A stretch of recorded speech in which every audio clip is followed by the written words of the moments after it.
makes us unique. I do believe that on one hand, it's definitely the human potential we might be having within the team. So all my colleagues and all the team, all the staff that we have, I think because if we are speaking purely about online, obviously, we try to transmit it to our students. So even though often the feeling about studying online is it's cold, it's distant, it's something that perhaps I often cannot see the progress, perhaps.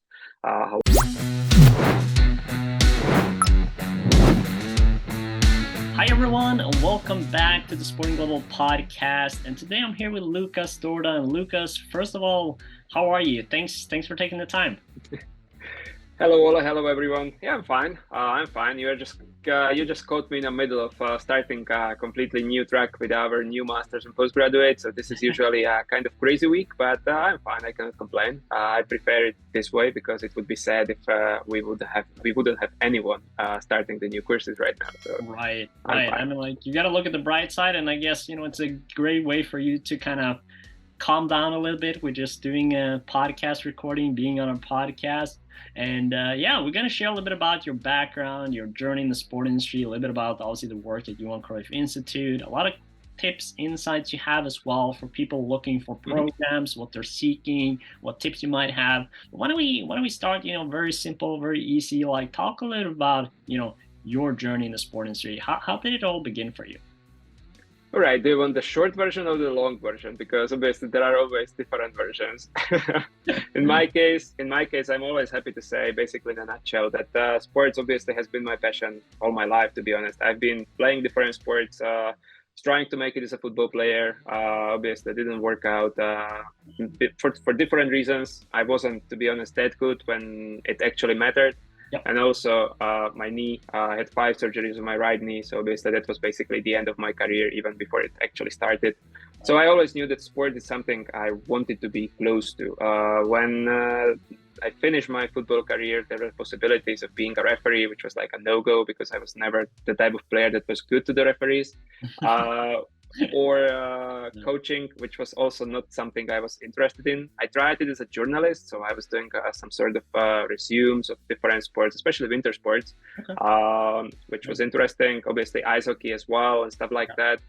But when I was 15, 16, I was just doing some sort of work for an agency that was helping organize the Slovak Football Federation and different hospitality stuff. And for big games, both of the national team or the teams that were playing in UEFA competitions. Yeah. So from that time onwards, I just started to enjoy the fact that, wow, I understood that there is sports and something like a sports business. And I was like, wow, I want to go in. So for me, it basically started with the fact that once I finished my university degree, started to travel a little bit because I already had some experience working in sports for different agencies. So I learned the languages, and then obviously, actually, I've done several masters with Johan Cruyff Institute. So it's not something that it just came out of nowhere.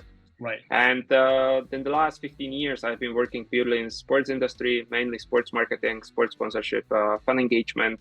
And I've seen it from different perspectives, working for brands like Reebok, Adidas, marketing departments, working for different agencies, small ones or bigger ones, doing a little bit of everything from brand activation, market analysis, to sponsorship activation, etc.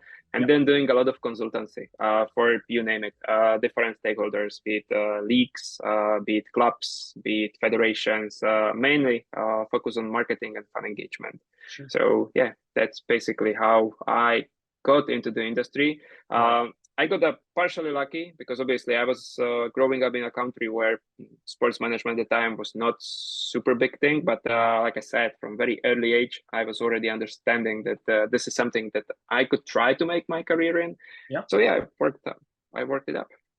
There you go. Yeah, I mean, like, it's just that passion, dedication, and then opportunity when it arrives, right? And I think it's also, an interesting thing that you mentioned in terms of, that, you just kind of didn't step in Johan Cruyff Institute like randomly at a job, but you were kind of already part of that community. And I guess we kind of, probably will touch upon that later, but it also provides, the importance of looking, okay, who are the the people that knows the school, that knows the system, like obviously becoming an asset later on for the university and institute. But now obviously you're the director of the online programs at Johan Cruyff Institute. So talk a little bit about like what are some of your key responsibilities, what are some of the tasks that you have? Obviously I'm sure you have a lot of those tasks happening right now as you were mentioning, but yeah, feel free to kind of lay it out a little bit. Well, I will start with the thing that if somebody would told me like 4 years ago that I would be assuming the role I'm assuming right now, I would be like, you're completely crazy, because this wasn't something I was actually looking at. But as things are happening in life, obviously I got the opportunity, and I'm very happy that the institute is basically counting on me and was counting on me before, because they got me the opportunity to basically start work with them. Because before I was already doing some teaching for them, but I was still working in different positions. So when I got the possibility to assume to be the head of the online programs, it was something that I was obviously feeling to have a lot of responsibility, and I obviously felt like I would like to give back. And this is one of the things that since I took over, we will be discussing it maybe later, how and what we've been doing and how we've been basically trying to change a little bit and adapt the studies. But if we are speaking basically about my responsibilities, and to reply on your question, just to not go completely away from it, in a nutshell, trying to keep the online programs in the best possible way. So basically try to look for some kind of improvements always when we can, try to hire the best possible professors, and obviously maintain our online students happy, guide them, helping them, and making them enjoy their virtual stay with us, because obviously many of them I don't see throughout the year, and I often see them only at the graduation once they are already alumni. So yeah, that would be been a very, very in a nutshell. So obviously if you want to elaborate on that a little bit further, we can, but I think that's it's pretty obvious. By the end of the day, it's just to make sure that everything is working, everything is trying to be better. And we obviously try to offer the best possible education in the different programs that we are offering. Right. So talk a little about, obviously, being head of the online programs at Johan Cruyff Institute. Obviously, if you could cover like what are some of the online programs you're offering, a little bit about how they're structured, talk a little about, what are the possibilities for those that are looking for online programs at JCI? Well, this is a very interesting question, because by the end of the day, as the world sports industry is evolving, as you know, and as everybody is already knowing it, because it's like what was working, let's say 1 week ago, or if there was a new trend, it's changing constantly. Right. So we basically try to adapt our online offering, or the offering of online programs, to precisely to that. I'm not saying it's an easy task, it's definitely not, but we obviously try to make it up to date. We try to make it hands-on. So if we will go to the different areas nowadays, and I'm speaking nowadays because maybe in the upcoming months there will be some changes, but as we speak today, we do offer several masters, several postgraduates, and several fundamental courses. What's the difference? If we start with the masters, obviously the main areas of that we focus on, it's sports management on one hand, sports marketing and sponsorship on the other hand. And then recently, 1 year ago, more or less, not even 1 year ago, we've launched a brand new master in football business online, obviously. Nice. So that would be the three key areas that we are focusing on. And obviously that goes for also, so if you go down from the masters to postgraduates, we have 3 postgraduates that are basically dedicated to the same areas: football business, marketing and sponsorship, and sports management. And the fundamental courses, those are the, let's say, it's as it is stated in the name, basic courses that often helps with the transition to former athletes that perhaps haven't studied for 20 years and they would like to do the master, but perhaps they are not feeling prepared to go straight away for something like a master or postgraduate, because obviously the difficulties they might be having are more complicated. So they would rather go for something easier at the beginning. So those are the fundamental courses, which is football business and sports management. So basically, these are the 3 main levels. On top of that, recently we have added something that we like to call a specialized diplomas, which is something between, it's not a postgraduate, it's not a master. It's a course that is focused on 3 or 4 different areas, let's say sport marketing. So we allow our students to basically pick up 3-4 courses that will help them and will count if they in the future would like to continue with a postgraduate or Okay. master, Yeah. but it will allow them to do a specialized diploma in some particular area without actually the hassle that you need to be forming part of some sort of a program like postgraduate or master, which are definitely more structured. And also the workload is a little bit higher in that case. So yeah, this is more or less what we offer in terms of the structure within our online programs nowadays. And talk a bit about, like, obviously you said you just had a new pool of students, online students starting. What have been some of the programs this time that have been kind of more, I would say, more high seeking, from the potential students? Like what are programs that are like more attractive now? Nowadays, obviously, we've launched our new editions yesterday, so obviously it's still very fresh. There are still some late enrollment, so we are still trying to get through the numbers. But in total, the incorporation of the new master in football business worked out pretty well, to be honest, because obviously it's like, and it's also something that we were definitely lacking in the online part, because we had different programs related with football on campus, but we never had something online in terms of a master. We only had a postgraduate. So this is definitely the one that is working pretty well. And there is a pretty big interest in that. And then obviously the typical ones, marketing and sponsorship. It's working pretty well this time, because obviously it's a very, let's say how it is. It's very appealing area to work in.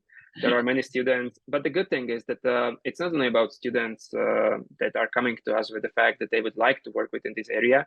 We are speaking often about people that are already working in the industry, related with marketing or sponsorship. They just feel like, okay, I would like to, let's say, either add some more skills to my repertoire, or some people who are just looking forward to maybe refresh their knowledge. And also people who would like to perhaps validate that, I've been working in a sponsorship for 20 years. And I don't have any kind of, even though it's sad to say, but we are living in a world where certificates are to a certain point important. Right. And the students are looking forward to receive some sort of a confirmation or validation that, okay, I have the experience, but they also have the education to back it up. So the marketing and sponsorship this year, right now, it's definitely something that's been working very well. That's great. And obviously, working for Johan Cruyff Institute for the last 6 years and in different roles as well. But what are some ways that Johan Cruyff Institute separates itself in the market? Like, what makes it unique? This is a very interesting question again. What makes us unique? I do believe that on one hand, it's definitely the human potential we might be having within the team.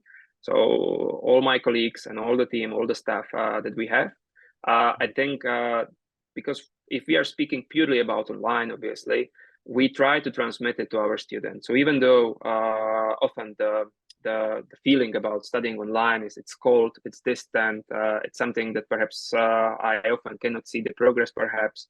However, it offers me flexibility and I don't need to change anything. I could stay where I'm staying. We try to offer our students something that, and be careful because I have a copyright on this. I'm just kidding. We try to offer them some sort of, I call it a human touch.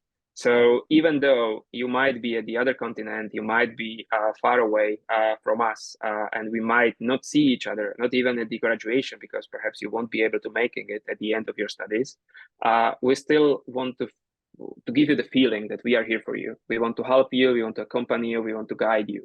So that would be definitely one thing that makes us unique, a part of obviously the structural thing or the methodology. In terms of methodology, what we obviously were looking for, we've been doing a lot of research, we've been doing a lot of focus groups, we've been doing a lot of questionnaires with our former students in order to realize what they liked, what they didn't like.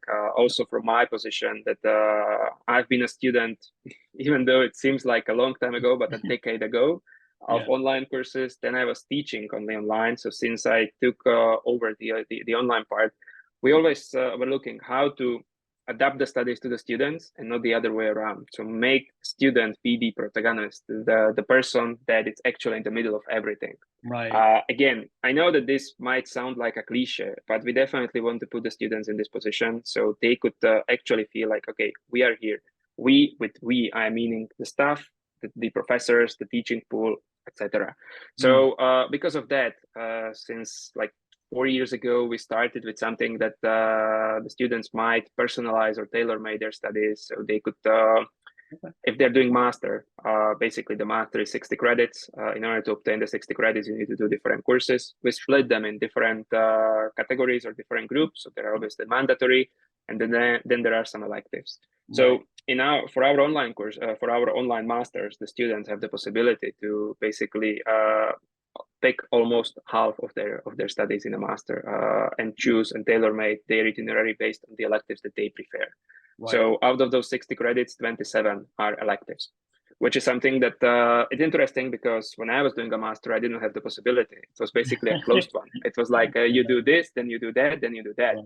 On the other hand, we also understand that the students that are coming to us based on our segmentation and the profiles we are having, the people they're adults. We are treating them like adults. And we give them a lot of responsibility because it's up to them to choose the electives and to organize their itineraries. Because obviously, we've learned this through the professional athletes or some of the professional athletes that studied with us. Because, for example, we had cyclists that are going to Tour, Giro, Vuelta. And for them, obviously, it was very difficult to follow the let's say, ordinary, traditional academic itinerary. Because if you are basically going to cycle for 6 hours a day through different mountains, the last thing you want to do afterwards, it's basically study and work on some sort of assignment.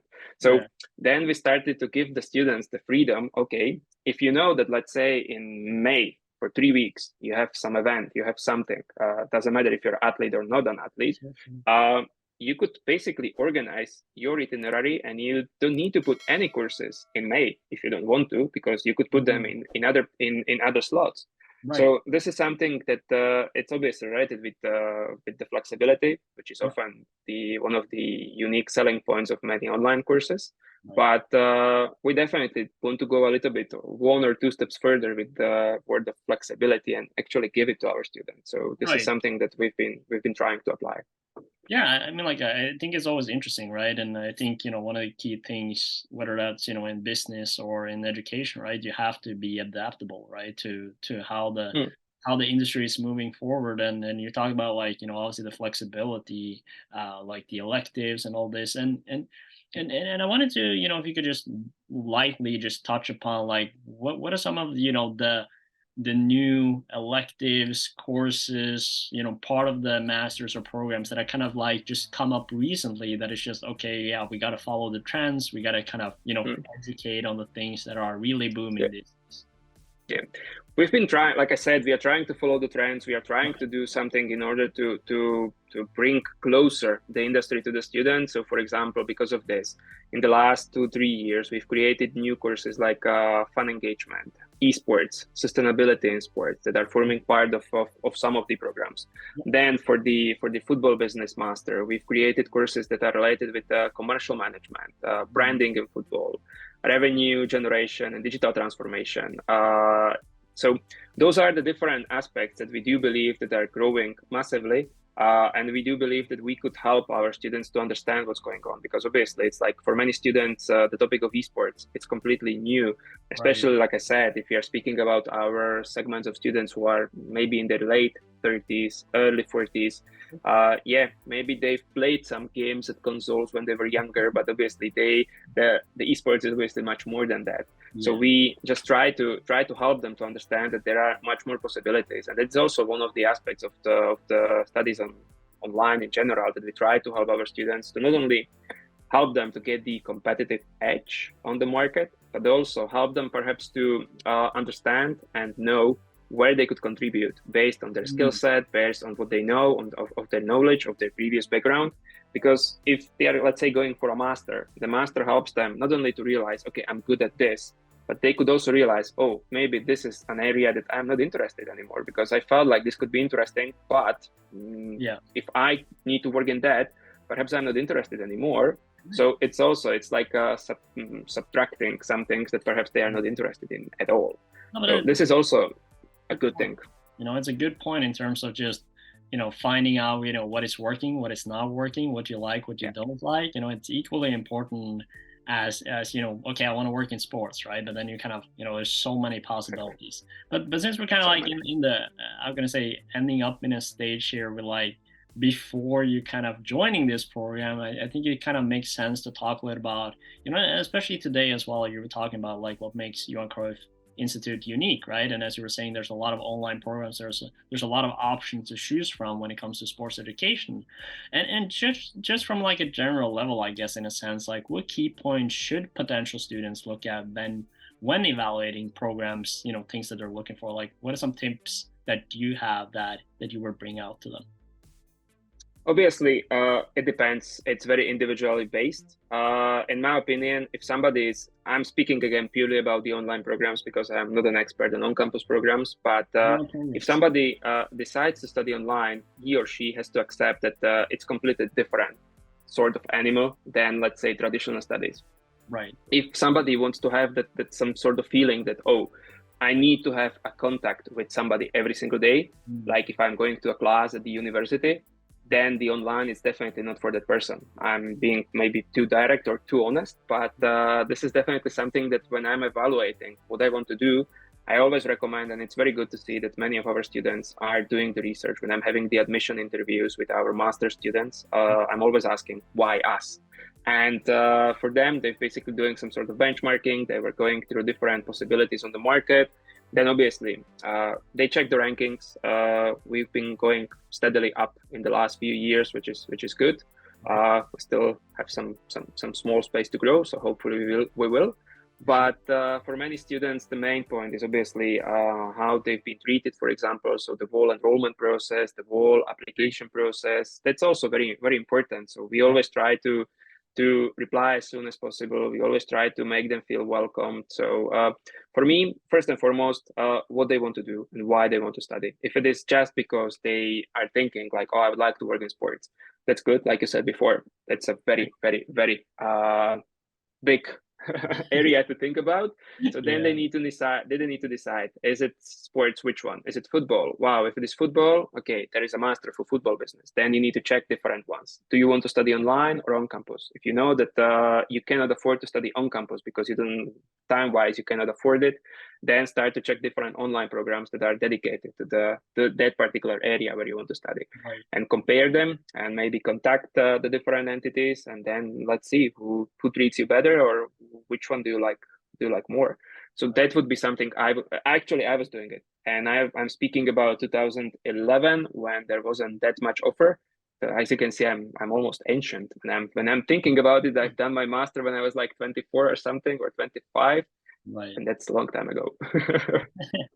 Time flies fast, and now you're sitting a bit on the other table, right, and providing that knowledge back on the other side. And I mean, like, it's some really good tips and insight here, in terms of just essentially doing the research, evaluating, and I think one of the key things you were talking about too is have that conversations, right, with the staff, with the students, try to really understand the vibe. And I wanted to, obviously, since you're kind of like more in the expert on the online programs, just you touched obviously a little bit upon, what makes it different, but can you kind of like elaborate a little bit on what are some things that people should think about going into like an online program? Kind of, maybe this is like a first time, like they're kind of thinking, okay, I maybe don't have the commitment or possibility or resources to move somewhere yet, but I want to kind of go like an online route. Like, talk a bit about just that process of the online program side of things. I think the main difference between online and on campus is the fact that on campus is very much you need to go to a class, because obviously there are mandatory classes. You need to sit in the class, and you just hope that once you will go there, something will stick on you.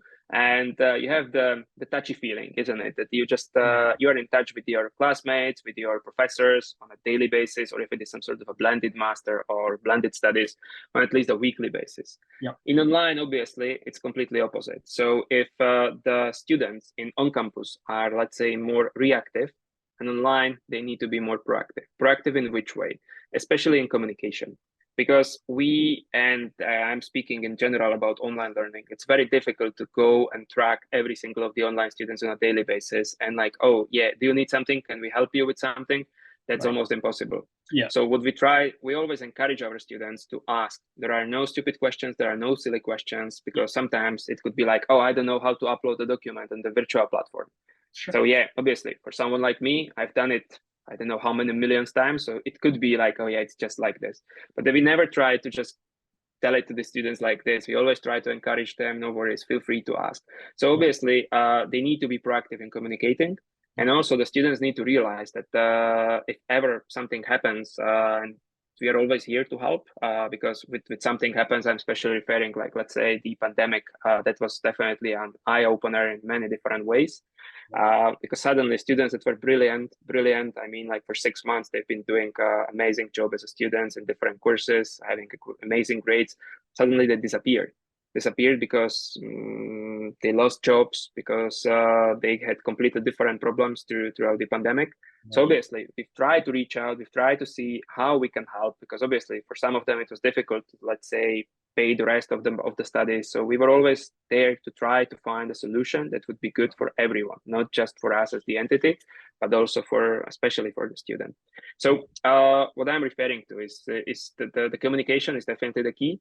And then obviously being organized, being committed, because we always think about the fact that if our online students, how they are based on the profiles they have, for them the studies are never on the first place, and it shouldn't be. We are not even expecting it, because that would be a lie. We always understand the fact that they have their working commitments, so they have their professional life, they have their private life, and then they have their studies. They need to find the balance between it. But it would be a lie to expect that from our students. We expect that, oh yeah, you just need to dedicate everything to the studies. The master is not a sprint. It's definitely a marathon. It's a roller coaster as well. So we just want them to understand that if you basically decide to start studies with us, you need to stay committed. You need to find a way when and how you will be allocating the hours to the studies, because obviously there are some readings, there are some podcasts, there are some videos, there are some live sessions that if you can participate, you need to watch them, or it's recommendable to watch them. And that requires time, because by the end of the day, the more you will give it to the studies, the more you will get. So for me, that would be the most important difference between on campus and online. To understand that often it will need to come from you, and not that somebody is there to push you every single day in a class, like you need to do that, you need to do that.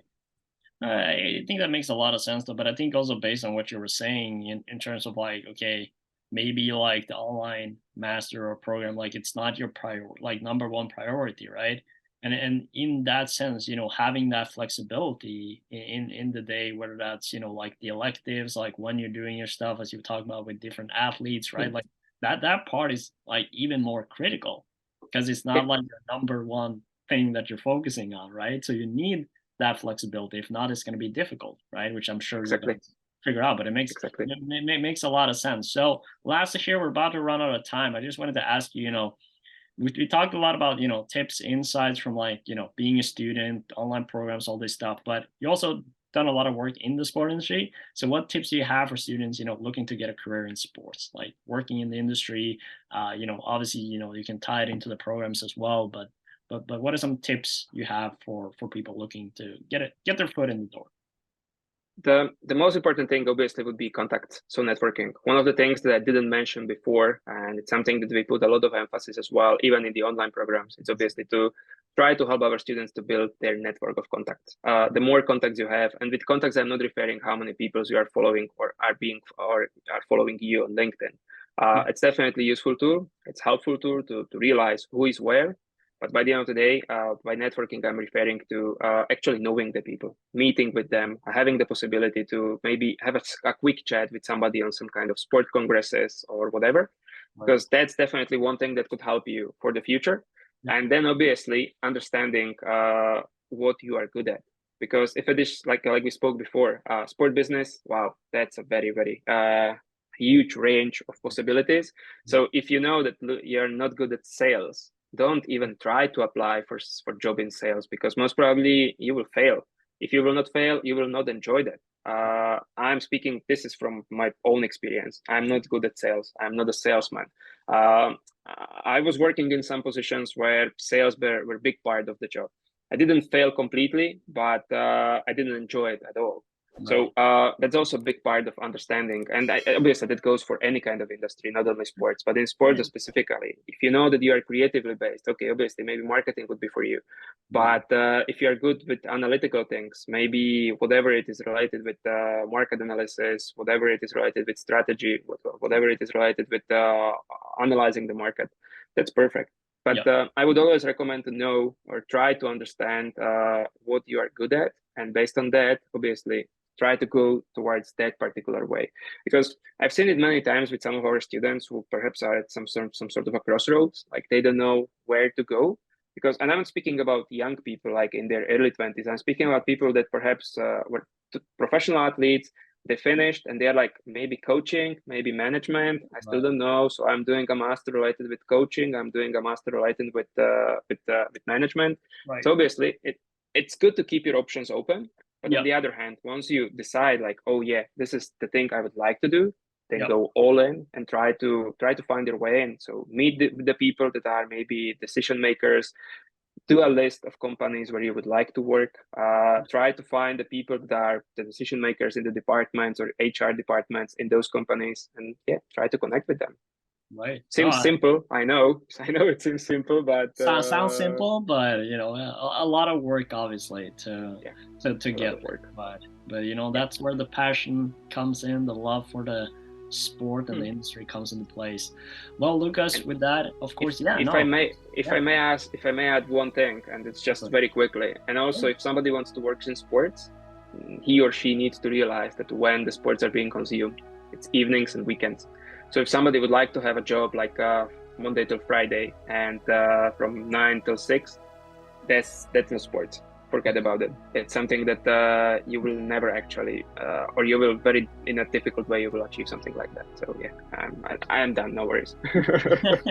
No, absolutely. I think it's a solid final point to bring up. And with that, Lukas, of course, I would like to thank you so much for taking the time, for sharing your insights, your tips in this podcast. And of course, for all of you that have been here all the way at the end, make sure to like the video, subscribe as well, so you get weekly tips every week from leaders like Lukas sharing their tips and insight with you. And of course, if you haven't, sign up at sportingglobal.com, connect with people in the industry, find relevant job opportunities, find out some of the online programs, the great programs that, Johan Cruyff Institute and some of the other partners that we have are offering.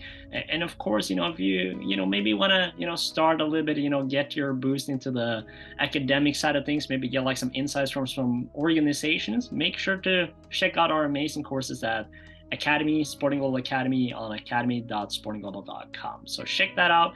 And Lukas, one last thing here that we have to kind of do before we wrap up, and it's kind of like a podcast tradition at this point.